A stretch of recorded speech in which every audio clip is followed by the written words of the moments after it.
오늘 말씀의 제목을 함께 읽어보시겠습니다. 기이한 도우심을 얻어. 우리 역대하 26장은 역대기 기록입니다. 그러니까 사관이 이스라엘의 역사를 기록하다가 좀 이상하다 싶어가지고 이 우시야 왕에 관한 기록을 남긴 거예요. 이 우시야 왕에 관한 기록을 좀 보면서 함께 은혜를 나누는 시간을 가지도록 하겠습니다. 제가 말씀을 준비하면서 부제를 하나 적었습니다. 그 부제가 뭐냐면은 하나님이 기이한 도우심을 베푸실 때와 거두실 때라는 제목으로 또 부제를 한번 적어 보았습니다. 그래서 크게 두 가지 대주로 말씀을 나누려고 그래요. 하나님이 기이한 도우심을 베푸실 때, 그리고 하나님이 기이한 도우심을 거두실 때 어떤 때인가, 그리고 그 결과는 어떠한지 함께 생각을 해보려고 합니다. 우시야라고 하는 이 사람은 남왕국, 이스라엘이 북남으로 나누어져 있었지 않습니까? 남북으로 갈려진 이 나라의 남쪽 나라의 10대 왕입니다. 그리고 이제 52년간이나 무려 52년간이나 왕으로서 통치를 했어요. 그러니까 대단히 장수한 그런 왕이라고 할 수가 있습니다. 그러면서 다윗 왕의 버금가는 그런 강력한 나라를 세웠던 왕이 바로 우시야 왕입니다. 이름 끝이 야로 끝나는 이런 이름들은요, 구약에서 전부 다 여호와를 뜻합니다. 끝이. 그러니까 우시야라고 하는 것은 이름의 뜻이 여호와는 나의 힘이라는 뜻이에요. 그래서 어떤 분들은 이것을 외우기 위해서 으쌰 힘내 이렇게 이야기하기도 합니다. 한번 옆 사람에게 한번 해보실까요? 으쌰 힘내 해보세요. 우시야는 여호와는 나의 힘입니다. 그런데 이 우시야 왕이요, 정말 52년 동안 힘내서 나라를 아주 강성한 나라로 바꾸었다는 내용이 오늘 본문에 나옵니다. 어느 정도로 강성했는가 하니 그 이름이 애굽 변방에까지 퍼졌다는 거예요. 이 조그만 중근동 지역의 작은 나라 이 남유다가 우시야의 통치하에 강력한 나라가 되어서 애굽의 변방, 애굽의 시골에서도 이 남유다가 강한 나라다라고 하는 것을 알 정도가 됐다는 겁니다. 조롱을 받은 나라에서 이렇게 강력한 나라로 바꾸어졌다는 거예요. 뿐만 아니라 다른 나라에서 조공까지 받았다는 겁니다. 암몬이라는 나라, 오늘날로 말하면 요르단이 있는 나라죠. 거기서부터 조공까지 받을 정도로 강력한 나라를 건설하게 됐다는 겁니다. 여러분, 이 남유다가 이스라엘 전체를 통틀어서 조공을 받았던 예가 성경에 별로 없어요. 다윗 왕과 솔로몬 왕 이후로는 거의 전무후무하다시피 합니다. 그런데 조공을 받던 나라가, 조공을 맨날 바치기만 하던 나라가 조공까지 받는 나라가 됐다고 하니 이거 보통 큰 변화가 아닐 수 없습니다. 뿐만 아니라 오늘 우리 읽은 본문을 보시면은 우시야는요, 이렇게 농업과 건축술, 무기 개발에서 큰 업적을 남겼을 뿐만 아니라 농사를 좋아했다고 말씀하고 있습니다. 그래서 이제 다양한 그런 그 농사를, 토양을 만들고 거기에 이제 농사를, 포도원을 만들고 하면서 크게 농사를 이제 일으켰다는 사실을 말해주고 있습니다.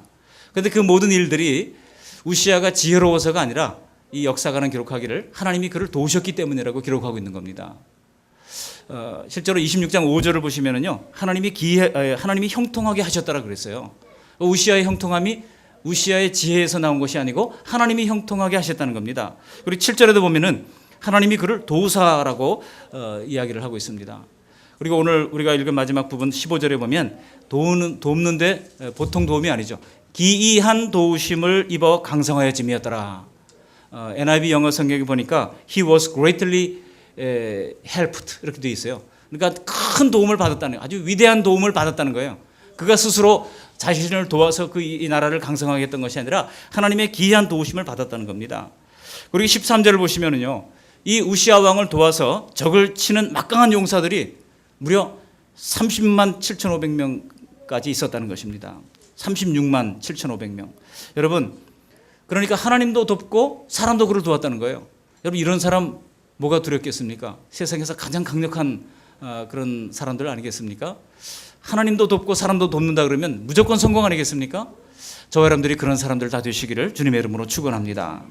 우시야 왕을 역사를 기록하던 역사가가 역사를 기록하다 보니까 이거 가물가물 꺼져가던 이 남유다의 불씨가 갑자기 우시야라는 사람이 나타나더니 횃불처럼 환하게 타올랐다는 거예요. 근데 그것을 아무리 생각해도 우시야가 뭐 특별히 머리가 좋은 것도 아니고 특별히 뭐 제도를 새롭게 만든 것도 아닌데 왜 그럴까? 아무리 생각해봐도 이 역사가의 생각 속에는 이해가 되지 않는 겁니다.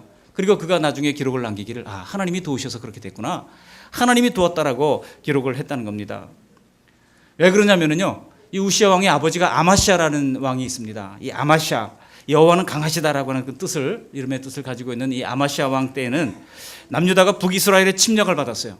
남북 전쟁이 일어납니다. 그래서 북이스라엘이 쳐들어와가지고 왕궁에 있는 금을 다 벗겨갑니다. 뿐만 아니라 예루살렘 성전에 있는 금까지, 그 안에 있는 모든 그릇까지 다 탈취를 해가지고 완전히 이제 나라가 거덜날 정도가 됐어요. 그런데다가 예루살렘 성벽까지 허는데요, 북쪽에 있는 성벽을 헐어서 25장 23절을 보시면은요, 에브라임 문에서부터 성 모퉁이 문까지 다, 성벽을까지 다 헐어버렸다는 거예요. 그 에브라임 문에서부터 이 성 모퉁이 문까지가 약 400규빗인데요. 400규빗이면은 1규빗이 50cm 정도거든요. 대략 따지면 한 200m 이상 다 헐었다는 겁니다. 그러니까 지금 예루살렘은 지금 풍전등화입니다. 마음만 먹으면 어떤 나라든지 쳐들어와 가지고 밤에 기습을 해 가지고 예루살렘 성을 탈취할 수 있는 그런 아주 풍전등화의 위기 가운데 있었다고 할 수가 있습니다. 그렇게 약한 나라가 바로 남유다였어요. 근데 갑자기 우시야 왕의 시대에 고작 16살의 임금이 되거든요. 16살의 왕위에 오른 우시야 시대에 와서 오늘 본문 8절에 기록된 것처럼 애굽 변방에까지, 애굽의 시골 마을에 이르기까지 명성이 알려진 엄청난 강국이 되었다는 거예요. 여러분, 역사가는 이것을 아무리 생각해도 이해할 수 없어서 하나님이 도우셨구나라고 기록을 했다는 것입니다. 그것도 15절에 있는 대로 기이한 도우심을 얻어서 강성하였음이라고 기록을 남긴 것입니다. 여러분, 우리도 우리 인생을 스스로 한번 돌아볼 때 과거의 어떤 순간, 어떤 시점에는 정말 내가 이해할 수 없는 그런 도우심을 받았던 기억들이 있을 겁니다. 그때 하나님이 도우셨구나, 그런 생각하는 일들이 있습니다. 또 어떤 성도들이 일이 갑자기 잘 풀려지는 것을 볼 때에 하나님이 기이한 도우심이 분명하다, 그런 생각이 들 때가 있습니다. 사실 우리 교회적으로나 우리 국가적으로나 또 우리 개인적으로나 사실 우리는 그런 도우심을 받아서 여기까지 왔습니다. 그리고 또 앞으로도 우리는 그런 도우심이 절실하게 필요합니다. 그런 주님의 도우심 없이는 우리는 한 발자국도 앞으로 나갈 수가 없는 것입니다. 아버지 아마시아 시대에 모든 것을 잃어버리고 나라가 망할 지경에서도 이 어린 우시야 왕은 하나님이 기이한 도우심으로 강력한 나라를 다시 세웠다는 겁니다.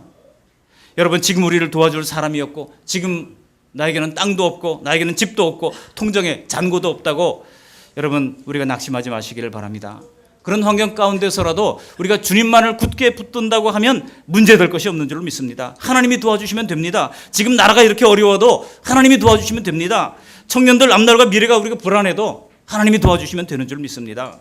우리 장년들 지금 갑자기 날씨가 추워지면서 우리 춘천은 분지잖아요. 다 몸살 감기 걸려가지고 이 분지에서 제일 잘 되는 업종이 있는데 이비인후과 의사가 잘 돼요. 이비인후과가 얼마나 많이 밀려 있는지 몰라요. 제 제자가 부천에서 이비인후과를 하는데요, 그런 얘기를 합니다. 저는 그저 3분에 1명씩 환자를 보려고 노력하고 있습니다. 근데 자기 친구는 1분에 1명씩 본다는 거예요. 자기는 그거는 의사의 양심으로서 도저히 스스로 어떻게 할 수가 없어가지고, 나는 그래도 양심상 내가 그래도 이 하나님을 믿는데 환자 3분에 1명씩 보려고 애를 쓴다는 거예요. 그러니까 얼마나 이 겨울에 지금 호황인지 몰라요. 한번 불러다가 밥 사도록 해야 될 것 같은데 여러분, 좀 힘내시기 바랍니다. 때로는 우리가 연약하잖아요. 뭐 이것저것 아픈 곳이 한두 곳이 아닙니다. 우리 아내도 지금 골골하고 있어요. 우리 교회는요, 우리 남자들이 강성한 우리 남자들이 많고, 여성들은 다 골골하는 분들을 하나님께서 붙여주신 것 같아요. 남자들은 다 멀쩡해요. 근데 이제 우리 여성들이 좀 연약한데요. 여러분, 그렇다 할지라도 여러분 낙심하지 마시기 바랍니다. 왜 그렇습니까? 하나님이 도와주시면 됩니다. 우리 옆 사람에게 한번 우리 신앙을 고백하는 이제 고백을 한번 해보시기 바랍니다. 하나님이 도와주시면 됩니다. 오늘 주시는 말씀을 통해서 크게 두 가지 대지로 말씀을 나누려고 합니다. 하나님이 기이한 도우심을 베푸신 때와 하나님이 기이한 도우심을 거두신 때에 어떻게 상황이 달라지는가를 함께 보면서 귀감과 타산지석을 함께 얻는 귀한 시간이 되시기를 바랍니다. 첫 번째로 이 기이한 도우심을 베푸실 때 어떤 일이 일어나는가를 한번 보도록 하겠습니다. 먼저 왜 하나님께서 이 우시야 왕에게 그런 기이한 도우심을 베푸셨을까 궁금하지 않습니까? 우리 4절 말씀을 함께 읽어보시겠습니다. 4절, 우시야가 그의 아버지 아마시아의 모든 행위대로 여호와 보시기에 정직하게 행하며. 그렇습니다. 그 이유를 단 한 가지만 두고 있어요. 우시야가 여호와 보시기에 정직하게 했기에 하나님이 도와주셨다는 거예요. 여러분, 하나님께서 이미 신명기 6장 18절에 사람이 하나님께 복을 얻는 방법을 분명하게 정해 놓으셨어요. 여호와 보시기에 정직하고 선량한 일을 행하라. 그리하면 내가 복을 받고 그 땅에 들어가서 여호와께서 내게 주신 모든 땅에서 대적들을 쫓아내시겠다고 말씀을 해주신 것입니다. 여러분, 그런데 이런 도우심을 받는 것은 우시야 왕만 그런 게 아닙니다. 우리도 우시야 왕처럼 기이한 도우심을 얻고 형통한 복을 받으려면 정직하면 됩니다. 근데 그냥 정직한 것이 아니라 여기 전제가 있어요. 누구 앞에서 정직하라고요? 여호와 보시기에, 하나님 보시기에 정직해야 된다고 말씀하고 있습니다. 단서가 붙어 있습니다. 세상이 말하는 정직, 세상이 말하는 도덕적으로 올바른 그런 것을 말하는 것이 아닙니다. 하나님 보시기에 정직했던 우시야. 우리가 여기서 하나의 질문이 드는 것은 도대체 하나님 앞에서 정직했다고 하는 것이 뭔가 오늘 본문을 아무리 읽어봐도 그 구체적인 내용이 나오지를 않아요. 단지 4절 전반부에 있는 것처럼 이 선왕이었던 아마샤가 여호와 보시기에 정직했던 대로 우시야도 정직했다는 겁니다. 그러니까 힌트는 아마시아 왕이 어떻게 했는가를 우리가 보면 되겠죠. 25장에 보면은 이 아마시아 왕이 어떻게 정직했는가를 이렇게 소개를 하고 있습니다. 25장 3절 4절을 보시면 거기에 그런 기록이 나옵니다. 요약하자면 이런 것이죠. 아마시아 왕의 부왕이 이제 반역자들이 아마시아 왕의 부왕을 죽입니다. 그래서 이제 한마디로 쿠데타가 일어난 거예요. 그랬는데 아마사가 구사일생으로 목숨을 이제 건지고 또 신하들을 도와서 그 역적들을 다 처단하게 됩니다. 그리고 다시 그가 왕위에 올라가게 돼요. 그런 큰 이제 환란을 겪게 됩니다. 그리고 나니까 어떻게 합니까? 보통 역적들을 처단할 때 우리나라도 어떻습니까? 삼족을 멸하잖아요. 과거에 우리나라 조선시대도 그렇고 고려시대도 마찬가지입니다만 역적을 역모를 꾀했다 그러면 뭐 삼족을 멸하잖아요. 죄가 없어도 다 멸하잖아요. 그런데 이 아마시아는요, 그 역적을 일으킨 당사자들만 제거를 하고 그 자녀들은 그대로 살려뒀다는 겁니다. 그러니까 신하들이 다 그랬어요. 후환이 두려울 줄 모르니 다 죽이는 것이 맞습니다라고 얘기를 함에도 불구하고 그렇게 하지 않았다는 것입니다. 근데 그렇게 하지 않은 이유가 25장 4절을 보시면요, 모세의 율법에 죄 지은 사람만 죽이고 그 자식은 죽이지 말라고 율법에 기록했기 때문이라는 거예요. 무슨 뜻입니까? 하나님의 말씀과 세상의 방식이 충돌할 때 아마시아는요, 하나님의 말씀을 따랐다는 것입니다. 세상의 방식은 정말 삼족을 멸하고 다 깨끗하게 하는 것이 왕권을 튼튼하게 하는 지름길이라고 세상 사람들은 말하고 그것이 일리가 있는 것도 있지만은, 그러나 성경 말씀에 기록된 율법대로 나는 하겠다 해가지고 그 자녀들은 전부 다 살려뒀다는 겁니다. 이것을 성경은 기록하기를 하나님 보시기에 정직했다고 평가했다는 것입니다. 여러분, 우리 아이들도요, 말씀을 배우고 나서 우리 주일학교 아이들 이제 여름 성경학교 같은 거 하고 말씀 배우고 나면은 그 말씀에서 우리가 좋은 말씀들을 다 가르쳐 주잖아요. 뭐 서로 사랑해라, 양보해라, 그걸 가르쳐 주면요, 장난감 뺏고 막 하다가도 그 말씀이 생각나면 애들이 속으로 갈등한다고요. 동생 거 장난감 뺏었다가 이거를 어떻게 할까? 내가 가르침 받기로는 양보하라고 그랬는데 이거 어떻게 해야 되나? 갈등한다고요. 여러분, 우리 예수 믿는 사람들도 그런 갈등이 있습니까? 없습니까? 솔직히 그 죄의 변성과 우리는 매일 갈등하고 매일 싸우는 것입니다. 또 그런 갈등이 매일 있는 게 정상이에요. 하나님께 인정받고 특별히 사명을 잘 감당한 사람들을 보면은 이런 갈등이 있을 때마다 항상 올바른 선택을 했던 사람들입니다. 사업이나 직업도 세상의 방식 안에서 무작정 따라가면은 그저 이 세상에서 그냥 밥 먹고 사는 정도이지만은 그 맡겨주신 일을 하나님 앞에서 정직하게 하면 그곳이 바로 사명을 감당하는 자리가 되고 거기에 하나님이 기이한 도우심으로 우리를 도우시는 놀라운 역사를 체험하게 된다는 것입니다. 우리가 그릇을 닦아도 정직하게 닦고 소리를 정리하고 또 뭐 기한을 만들 때도 정직하게 하려고 애를 쓰고 사람들을 만나는 그 일상생활의 자리에서 날마다 하나님 보시기에 정직하게 행한다고 하면 하나님이 기이한 도우심을 우리에게 주시고 그것을 통해서 영광을 받으신다고 말씀하고 있는 것입니다.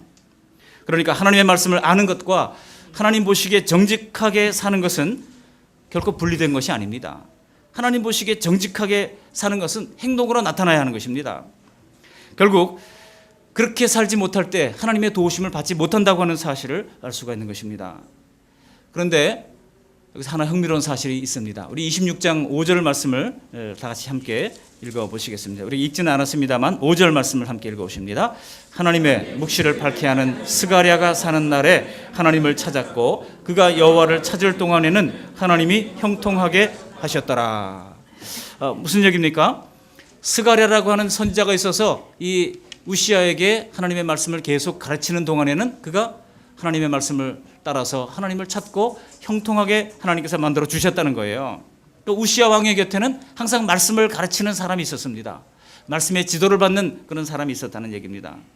그러나 스가랴가 죽고 나서 어떤 일이 일어납니까? 스가랴가 죽고 나니까 우시아 왕에게 말씀을 지도할 사람이 없어집니다.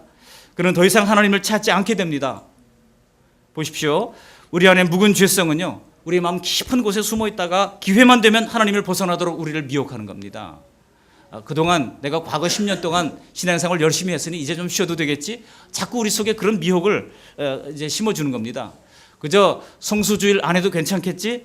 예배 성수 안 해도 괜찮겠지? 그런 마음을 자꾸 심어주는 거예요. 내가 30년 동안 예배했는데 그만하면 됐지? 자꾸 그런 마음을 심어주시는 겁니다. 여러분, 그래서 우리가 말씀을 통해서 계속해서 하나님의 말씀을 따르면서 인식을 할 필요가 있습니다. 그래서 말씀을 꾸준히 따르고 지도를 받지 못하면 어느 순간에 우리가 나락으로 떨어지는 것은 한순간입니다. 그러므로 우리 주변에 말씀의 지도를 받고 말씀을 어떻게 지키고 있는지 서로 삶을 나눌 그런 사람들이 반드시 필요합니다. 그래서 믿음의 사람들이 만나는 소그룹이 있어야 하고 구역이 있어야 하는 거예요. 우리 청년부 또 청소년부 모임이 있어야 하는 것입니다. 예배 때는 여러분들이 같이 이 생각을 나누지를 못하지 않습니까? 제가 일방적으로 선포를 하지. 그러나 여러분 소그룹 속에서 어떤 고민이 있는지, 어떤 기도 제목이 있는지, 또 말씀을 통해서 어떤 은혜를 깨달았는지 서로 나누면서 서로 이제 회복을 할 수가 있는 것입니다. 여러분, 우시아 왕이 더 이상 하나님의 말씀을 듣지 않고 말씀을 따라 정직하게 행하지 않을 때 하나님은 그에게 그 모든 형통한 것들을 다 거두어 가셨다는 것이 26장 후반부의 내용인 것입니다. 하나님이 우시아 왕을 기이하게 도와주신다면 이 말씀을 순종할 때 하나님께서 그렇게 하셨다는 거예요. 이미 하나님을 믿으며 올바른 길을 우리가 들어선 줄로 믿습니다. 끝까지 성경 말씀을 배우고 하나님만을 찾음으로써 형통한 삶을 살아가는 저 여러분들이 다 되시기를 주님의 이름으로 축복합니다. 그랬더니 여러분 놀라운 결과가 있잖아요. 어떤 결과가 있습니까? 하나님이 우리를 도우시고 형통하게 하시니까 하늘의 기업뿐만 아니라 땅의 기업도 풍성하게 해주셔요. 근데 여기 하나님 앞에 정직했고 하나님만 찾은 우시아 왕은요, 매일 성전에서 예배만 드린 것은 아닙니다. 하나님만 찾기 위해서 매일 교회에 와서 하루 종일 살고 직장생활, 가정생활 소홀히 하고 그랬던 게 아니에요. 과거 우리는 그것을 신앙이 좋은 것으로 생각했습니다.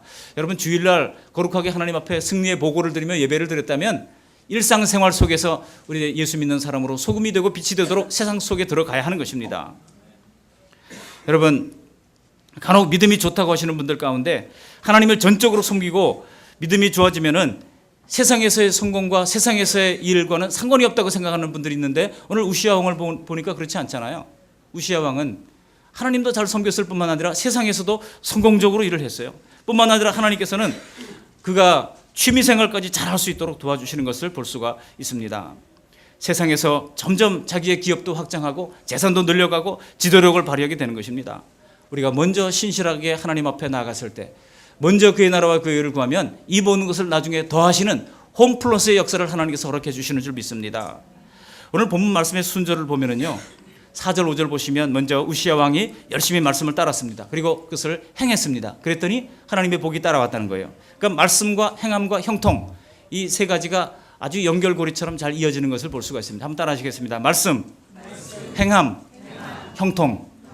한번 같이 엮어서 읽어보시겠습니다. 말씀, 행함, 형통. 시작. 말씀, 행함, 형통. 6절 7절에도 보시면은 우시아가 말씀 듣고 가만히 앉아 있었던 것이 아닙니다. 적군이 들어오니까 하나님께 기도만 하고 있었던 것이 아니라 나가서 싸웠습니다. 싸우니까 싸울 뿐만 아니라 뭐 무기도 고안하고, 오늘날 말하면 뭡니까, 무슨 새로운 뭐 율곡 사업이라든지 이런 그 무기 사업 같은 걸 했다는 거예요. 그래가지고 새로운 무기를 개발하고 나가서 싸웠더니 7절에 보면 하나님이 도우셨다라고 말씀하고 있는 것입니다. 말씀, 행함, 형통, 이 원리가 여기도 동일하게 역사하고 있는 것을 알 수가 있습니다. 우리가 먼저 하나님 앞에 바로 서면 우리는 세상 일에 대해서도 담대함이 생깁니다. 우리 조상들은 비록 나라가 이제 뺏기고 또 전쟁으로 큰 고통을 겪었지만은, 그러나 하나님이 도와주시면 할 수 있다, 그런 확신감을 가지고 자신 있게 자신의 미래를, 설계도를 그리고 그 설계도로 행하는 그런 모습이 우시아 왕에게 있었다는 것입니다. 그래서 과거에는 조공을 갖다 바치면서 강대국을 의지했던 그런 나라였지만 과거의 관습에 의지하지 아니하고 적군을 향해 달려나가 싸울 수가 있었던 것입니다. 이게 우시아 왕이 그냥 됐던 것이겠습니까? 하나님이 그렇게 담대함을 주셨기 때문에 가능했던 것입니다. 우리가 너무 바빠서 기도하지 못하고 말씀에 비추어서 내 삶을 점검해 보지 못하고 세상이 그렇게 살 때는요, 세상이 두려워지는 겁니다. 그리고 자꾸 우리 조선 사람들은 안 돼, 자꾸 그런 생각이 드는 거예요. 그래서 여러분, 우리가 예수 안에서 할 수 있는 줄 믿습니다.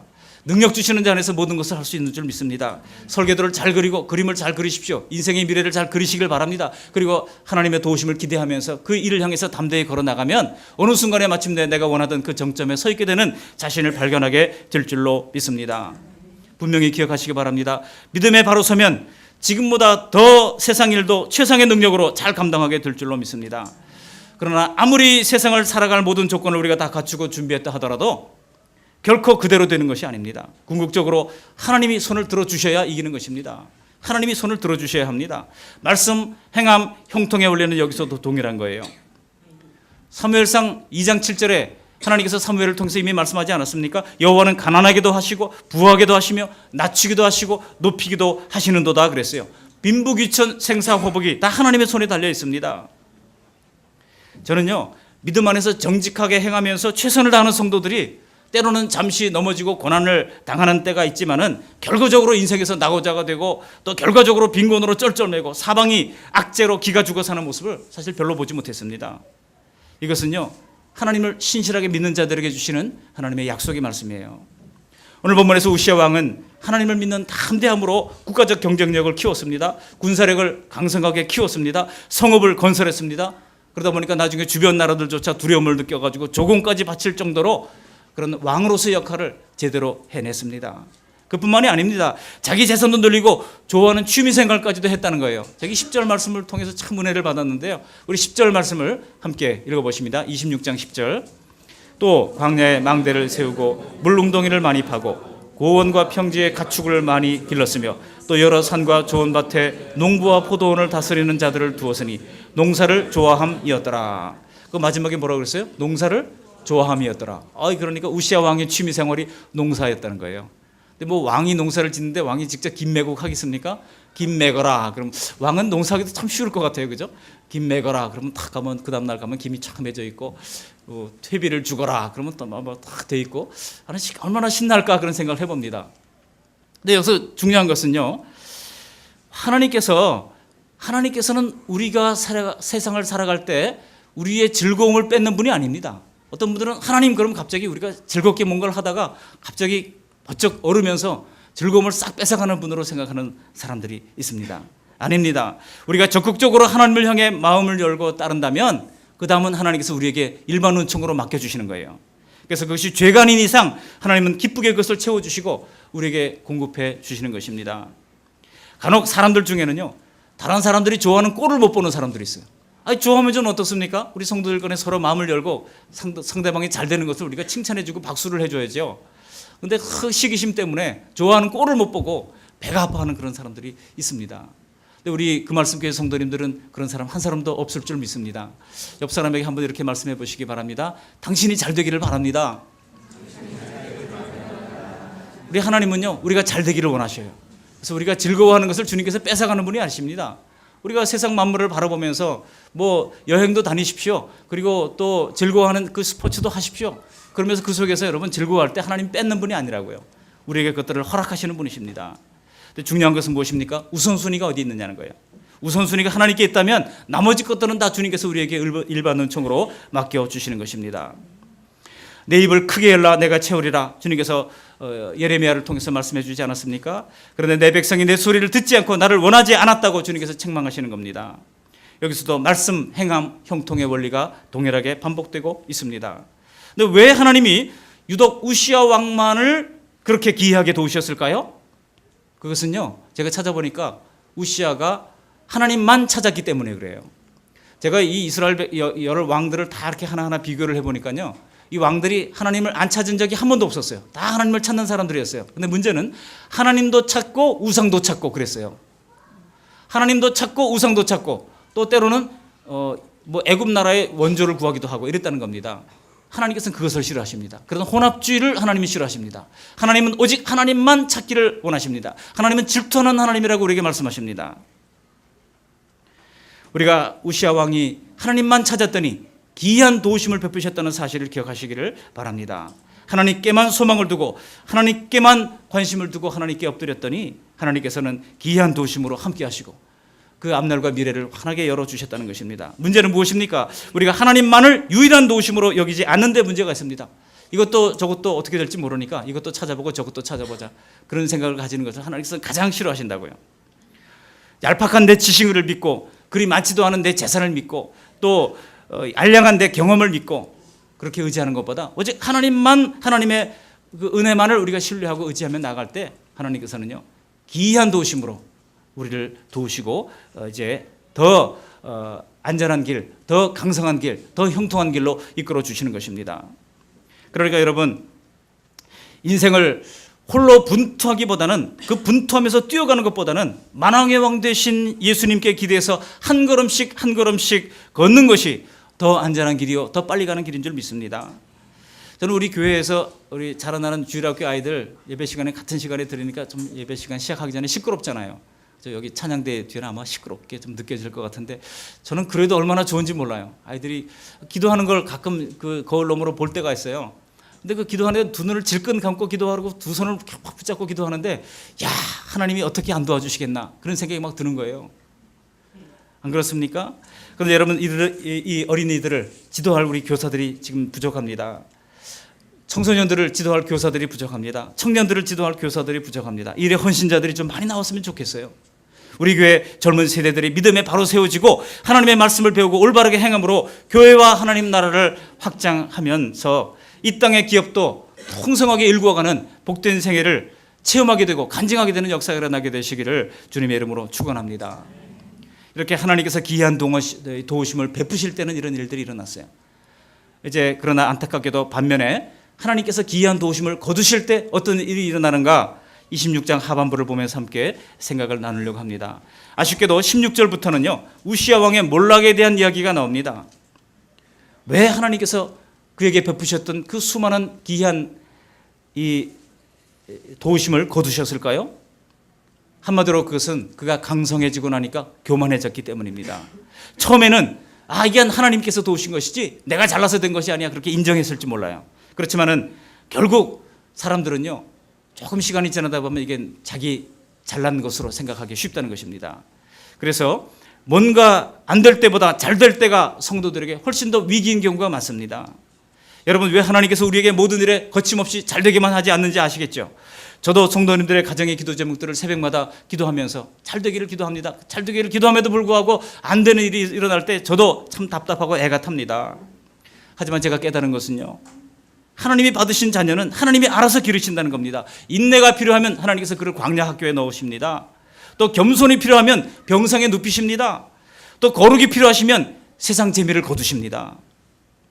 그가 하나님이 받으시는 자녀라면 그 끈질긴 죄의 속성을 다루시는 방법을 하나님이 결정하시고 in his time, 하나님의 때까지 하나님께서 연단하시고 하나님께서 기르시는 것입니다. 만사가 형통하기만 하면 좋을 것 같지만 오히려 그럴 때 하나님을 떠날 수가 있다는 사실을 기억하시기 바랍니다. 그러나 우리가 힘들면 하나님 못 떠나요. 그러므로 여러분, 혹시 큰 실망과 실패가 있다 할지라도 택하신 자녀들을 하나님은 앞으로 더 가까이 나오게 하시는 것입니다. 게다가 오늘 본문에 볼 수 있듯이 사람이 형통하고 교만해지면 마지막 상대가 누군지 아십니까? 마지막 상대가 사람이 아니에요. 마지막 상대가 하나님이라고 하는 것이 두려운 것입니다. 우리 인생의 마지막 상대가 하나님 앞에 나가는 것입니다. 한 번 죽는 것은 사람에게 정하신 것이요 그 후에는 심판이 있으리니 그랬잖아요. 하나님의 심판 앞에 우리가 나가는 것입니다. 교만한 인간은 마지막에 하나님께도 오만방자한 본심을 드러내기가 쉬워요. 여기 보십시오. 우리 우시야 왕이 거칠 것 없는 잘 나가는 왕이었지 않습니까? 그런데 그가 실수를 한 것이 나옵니다. 하나님이 제정하신 제사의 규례를 멋대로 어기고 제사장들만 하게 되어 있는 분향을 하려고 했다는 거예요. 여기서 잘 보시기 바랍니다. 우시야 왕이 제사를 안 드리려고 했습니까? 아니에요. 제사를 드리려고 했습니다. 오늘날로 말하면 예배를 안 드리려고 했던 것이 아닙니다. 예배를 드리려고 했어요. 근데 자기 방식대로 드리려고 했다는 겁니다. 예배를 드리려고 했지만 하나님을 섬기면서도 자기 방식대로 섬기려고 했다는 것을 알아야 합니다. 우리 교회 장로님도 세우고 이제 권사님도 세우게 되면 이제 조직교회가 되고 교회 골격을 갖추게 됩니다. 그럴 때 여러분 기억할 것이 있습니다. 우리가 하나님을 섬기는데도 질서가 필요하다는 거예요. 하나님을 섬기는데도 내 방식대로 안 되면 안 된다고 해서는 안 됩니다. 하나님의 방식이 뭔가를 물어야 합니다. 하나님의 방식대로 그 앞에 절대로 복종하고자 하는 그런 마음을 목사든 장로든 권사든 다 가져야 하는 거예요.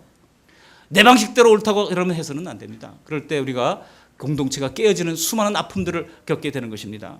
우리 그 말씀 교회는 그런 일들이 없기를 바랍니다. 항상 하나님 앞에 하나님을 섬기는데도 내 방식을 내려놓고 하나님의 방식대로 하겠습니다. 겸손히 무릎 꿇는 저 사람들이 다 되시기를 주님의 이름으로 축원합니다.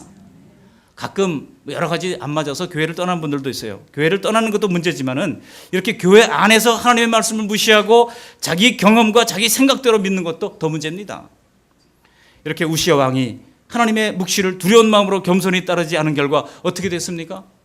오늘 본문의 말씀은 아주 두려운 결말을 소개를 하고 있습니다. 우시야 왕이 나병에 걸렸어요. 그리고 죽을 때까지 별궁에 거주하면서 쓸쓸히 지냈다고 말씀하고 있습니다. 여러분, 노년 때 가장 큰 슬픔이 쓸쓸함입니다. 외로움입니다. 전에 섬기던 교회에서 도시락 배달을 한 적이 있어요. 노년들, 우리 동사무소에서 어려운 이웃들 좀 명단을 달라고 그래요. 소개받아가지고 반찬을 만들어가지고 이렇게 지역마다 이제 나눠줍니다. 나눠주는데 어떤 그 어르신들은요, 나눠주고 도시락만 나눠놓고 이제 지난주에 그 빈 도시락을 받아가려고 이렇게 하면은 손을 꽉 붙잡아요. 얘기 좀 듣고 가라고. 근데 거기 잡히면은 잘못하면 3시간 걸릴 수가 있습니다. 그래서 예, 다음에 듣자 하고 하는데 마음이 아파요. 그 이야기 들어주는 것도 은혜겠구나. 그런 생각이 들 때가 있는데요. 왜 그렇겠습니까? 노년에 가장 큰 외로움이, 가장 큰 형벌이 있다면 쓸쓸한 외로움입니다. 근데 여러분, 이 우시야 왕은요, 나병에 걸렸으니 그 주변에 누가 가까이 갈 사람도 없잖아요. 홀로 얼마나 쓸쓸했겠습니까? 우리 여성들도 혼자 있으면 너무나 힘들어져요. 왜냐하면 바가지 긁을 상대가 없으니까. 여성들은요, 바가지 긁는 것이 내 인생의 힘입니다. 그런데 그 대상이 없으니까 얼마나 힘들겠어요. 여기 우시야 왕은 너무 은혜를 받으신 것 같아요. 우시야 왕은 노년에 쓸쓸히 그렇게 나병으로 이제 별궁에 거하면서 거주했으니 얼마나 참 비참한 인생을 살게 됐는가 하는 것입니다. 하나님을 존경하며 경외하며 따를 때도 그 많은 일들을 이루었지만은 교만이 드러났을 때 하나님을 섬기는 일에서조차 자기를 높일 수가 있었다는 것입니다.